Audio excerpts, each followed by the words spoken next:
Hi, I'm Marilyn Curtin Phillips, Math Attack of Atlanta, Georgia, and I want to talk with you about how to do the comparison with ratio, how to teach ratio. Ratio is a comparison of two quantities, and it can be written in three different ways.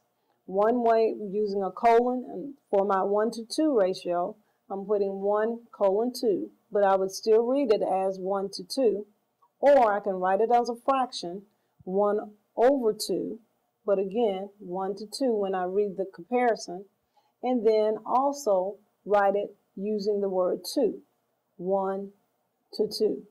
So ratios are used to compare different quantities. Here I'm looking at with my markers.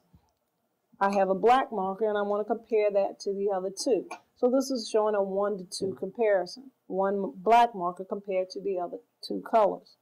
Then here, 1:2, again a black marker compared with the other two color markers, but that would also be the same if I put this together as a 2:4 ratio.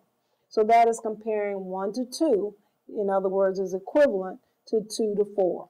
So I'm Marilyn Curtin Phillips showing you how to compare the ratio using ratios doing a comparison of two quantities.